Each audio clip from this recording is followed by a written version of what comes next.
Je m'appelle Julien Jupy et je suis sociologue au CREPSI, le Centre ressources handicap psychique des Pays de la Loire, un acteur régional qui fait la promotion des connaissances et des pratiques orientées rétablissement. Voilà. Donc j'ai 20 minutes, chrono en marche, 20 minutes pour parler des enjeux autour du répit pour trois catégories d'acteurs qui sont, Christine l'a rappelé tout à l'heure, le triptyque, professionnels, personnes concernées et les aidants. Et je me suis un peu creusé la tête pour me dire, mais alors, quelles sont les spécificités de chacun, qu'est-ce qui fait mal chez les uns et chez les autres. Et puis en fait, j'ai pas fait ça. J'ai pas fait ça du tout. Et alors, j'ai été présenté comme poil à gratter. J'espère que ça va pas gratter trop fort. Voilà, c'est des questions que je pose en fait. Hein. C'est pas un jugement que je porte ou quoi. Vous inquiétez pas, je suis quand même. Vous êtes 1000, moi je suis tout seul. Je vais parler gentiment. Alors ouais, les professionnels, les personnes concernées, les aidants ont des missions, des tâches, des rôles, des profils qui sont tellement différents, des souffrances qui elles aussi sont, différentes que ça me semblait difficile de les détailler. Alors je vais, et chacun, peut, légitimement avoir besoin, de souffler, d'avoir besoin d'une pause. Je le voyais tout à l'heure, hors du temps, sur les post-it. Hem, heu, donc chacun a cette c'est légitime de vouloir trouver un soulagement pour reprendre un peu d'énergie. Mais je vais peu insister sur les souffrances des uns et des autres et les difficultés que chacun traverse. Chacun les a en tête, hein, enfin, je sais pas, pour les aidants, les tâches administratives, coordonner les parcours, enfin, c'est plus les soins, plus là, bon, c'est compliqué. Je vais pas insister là-dessus et c'est pour ça que je vous demande de m'excuser si toutefois vous vous sentez pas euh, pris en compte émotionnellement par mes propos. Euh, alors, prendre trouver un espace de répit, de repos ou des vacances ou aller en thalasso ou faire des choses que vous avez pu écrire là-bas, faire des randonnées et tout. Euh, c'est très bien, on en a besoin tous. Euh, le- la- L'argumentaire de Christine, j'avais noté cette phrase, pas de renouveau sans phase de latence pour laisser émerger un autre possible. Tu lui écrivais poétiquement. Alors, euh, bon, moi je suis loin de la poésie, je comprends un peu le sens. Euh, un répit, pourquoi faire? C'est un peu la question que je pose, parce que s'il y a fardeau, comme on l'appelle dans le jargon en littérature, quand on aborde ces questions de la charge objective, subjective, voilà, c'est le concept du fardeau, vous le connaissez sans doute. Comment l'alléger, mais comment l'alléger peut-être de façon durable, peut-être? Parce que une fois cette rando, cette thalasso, et j'ai rien contre, encore une fois, je ne suis pas méprisant là-dessus, mais une fois qu'on rentre chez soi, ou qu'on rentre dans le service dans lequel on travaille, l'association ou quoi, en quoi on est mieux disposé à accomplir nos missions, à faire notre tâche, etc.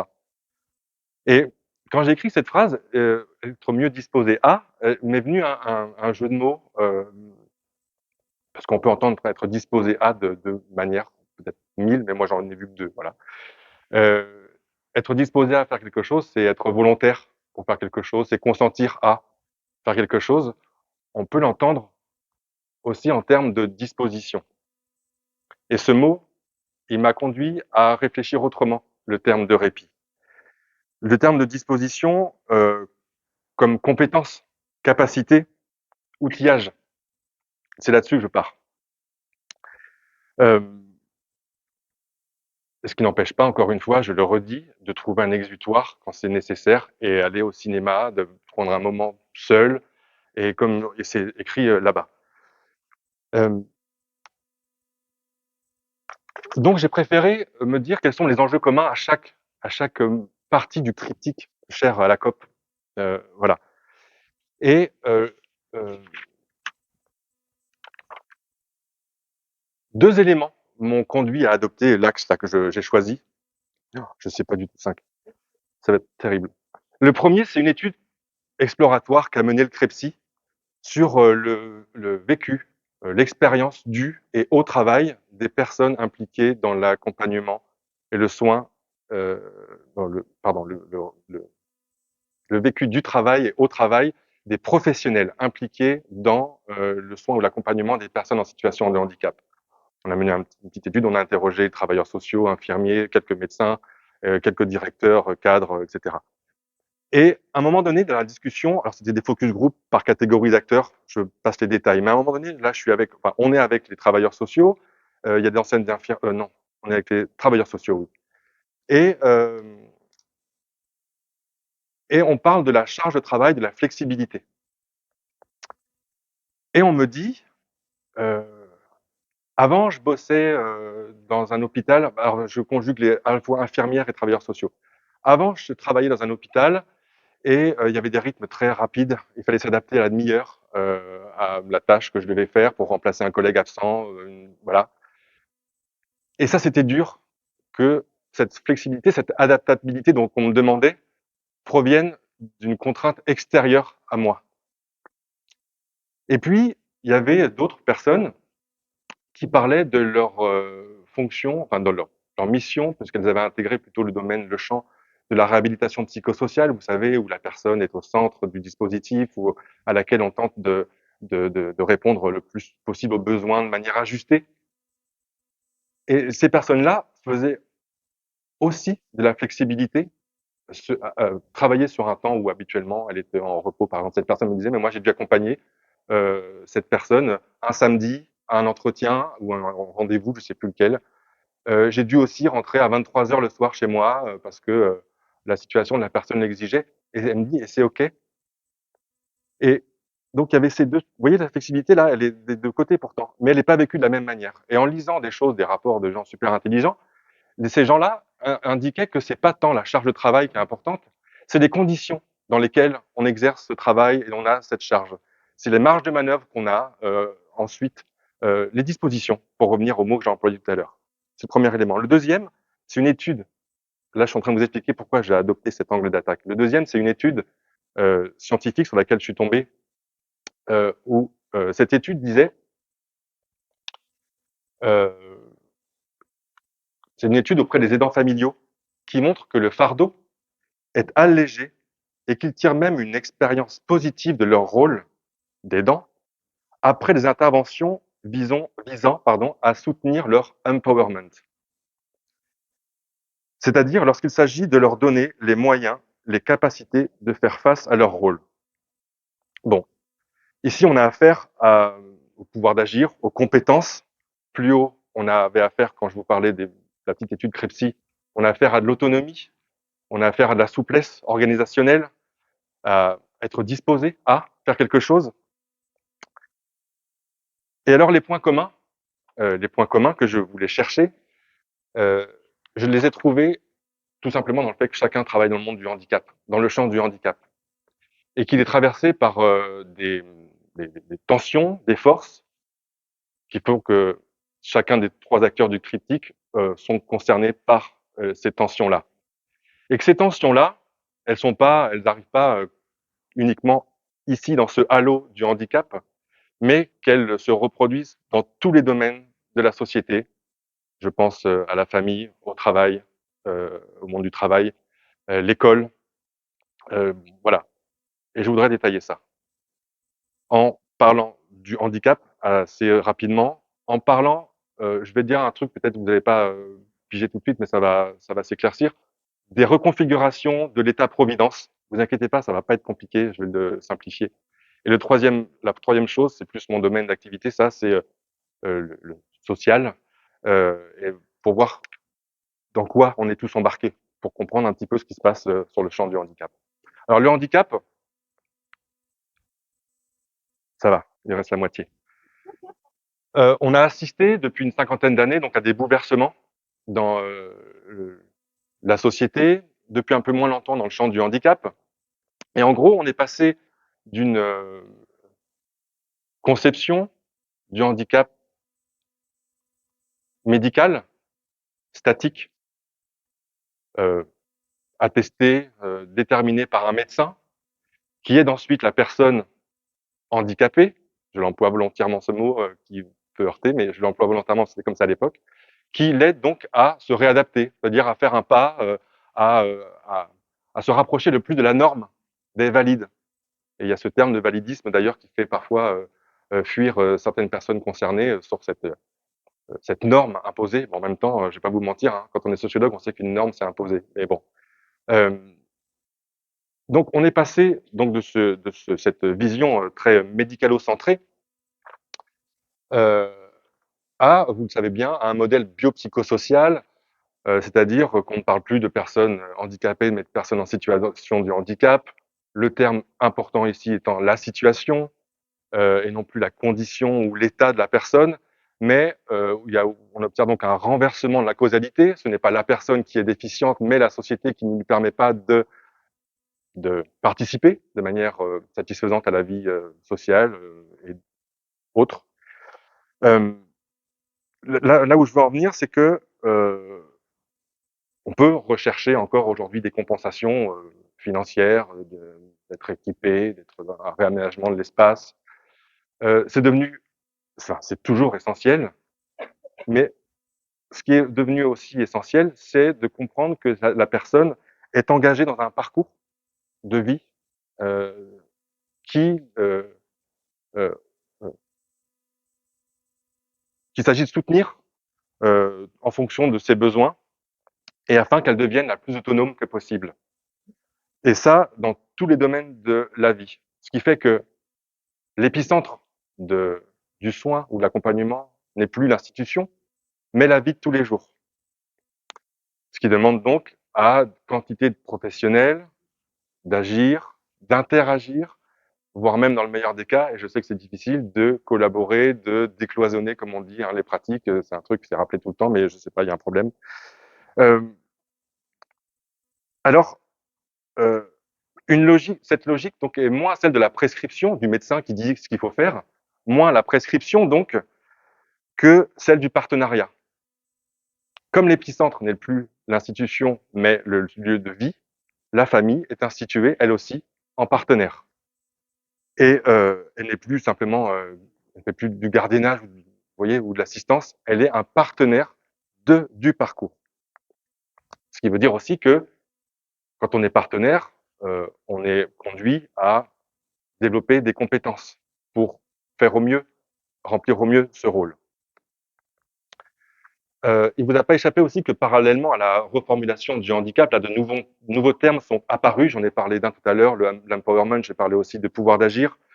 J'ai parlé, pas encore, de projet de vie, de rétablissement, d'autodétermination, de décision partagée. Voilà un nouveau vocable qui est apparu depuis une quinzaine, vingtaine d'années, peut-être pour les premières fois. Euh, L'approche du rétablissement, vous le savez, est centrée sur les capacités de la personne. Les capacités et ses atouts, ses compétences. Ça veut dire qu'on cherche à développer ses compétences, à moins voir les déficiences, les déficits, les manques, mais à s'appuyer sur les atouts pour créer de l'autonomie et de la compétence à nouveau. On agit avec lui, ou avec elle, et non plus sur lui ou elle.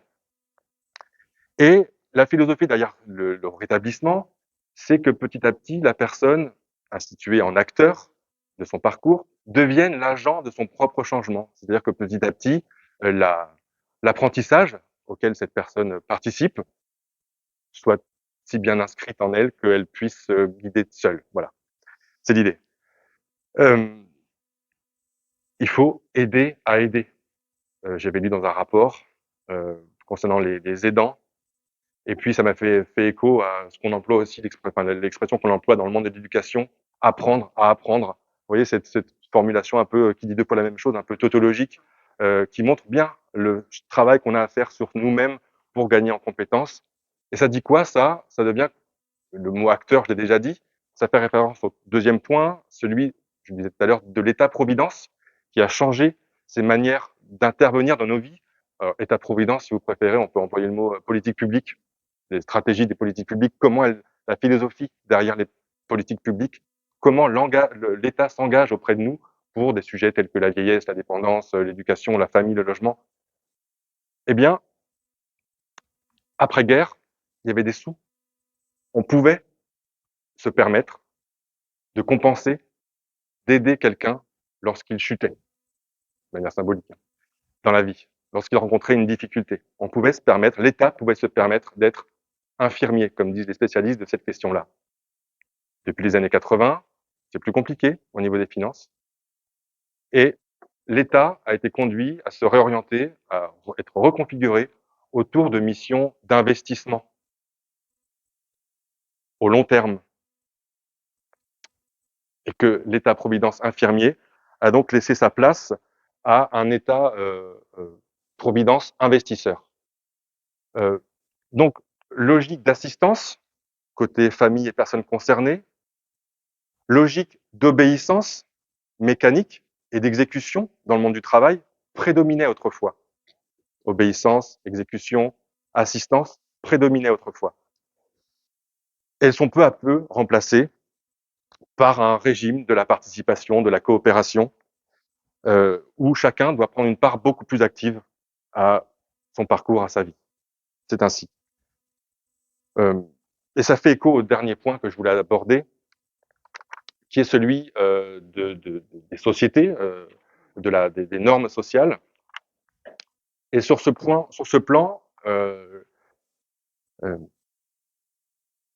les compétences psychosociales, les dispositions personnelles, relationnelles, dans le monde d'aujourd'hui, sont bien plus importantes que dans le monde d'hier. Depuis une cinquantaine d'années, la société, comment dire, de nouvelles valeurs sont venues enrichir nos idéaux sociaux. De nouvelles valeurs sont venues enrichir ces idéaux-là. Des idéaux, si vous voulez, des normes sociales, c'est la même chose. Et les normes, désolé de le dire, c'est pas quelque chose auquel on consent, quelque chose auquel on choisit de s'insérer. C'est pas tout à fait comme ça, les règles sociales. Tout comme dans un jeu de société, essayez en famille de jouer à un jeu où chacun suit ses propres règles, bah, vous pouvez pas jouer en fait. Donc dans le jeu social, il faut plus ou moins consciemment qu'on suive à peu près tous les mêmes règles. Et ces nouvelles règles d'aujourd'hui, elles sont plutôt orientées euh, vers un mot cardinal qui est celui de l'autonomie, que chacun connaît dans le champ dans lequel il exerce, mais il est aussi valable dans tous les autres domaines de la vie. Et c'est un peu, certains spécialistes le disent, enfin, euh, oui, le mot clé de nos sociétés contemporaines, c'est celui de l'autonomie, de l'indépendance. On dit qu'on vit dans des sociétés individualistes, ce qui ne veut pas dire qu'on est égoïste, hein. L'individualisme veut juste dire que dans nos sociétés, l'individu a une place très importante. Ça ne veut pas dire égoïsme. Et dans ces sociétés, donc, euh, toutes les règles de l'autonomie, propriété de soi, la responsabilité personnelle, le projet, la coopération, l'initiative, j'en passe, ne me viennent pas toutes en tête, ce ne sont pas simplement des aspirations parce qu'on le souhaite, on les veut. On veut pouvoir être responsable, autonome, s'épanouir dans la vie, etc. On le veut, mais en plus, il est attendu de nous qu'on le soit. Alors, pour refaire un clin d'œil à l'argument de la journée, notamment au terme de ressources, de ressourcement, euh, j'ai choisi de vous présenter plutôt, d'interroger plutôt le répit sous l'angle de l'outillage, comme je vous le disais au début, sous l'angle de être disposé à, parce qu'encore une fois, c'est normal et c'est chouette de pouvoir se faire du bien, de prendre une pause, mais comment est-on disposé à retourner à sa tâche une fois qu'on a fait ça? Voilà. Je vous remercie de votre attention.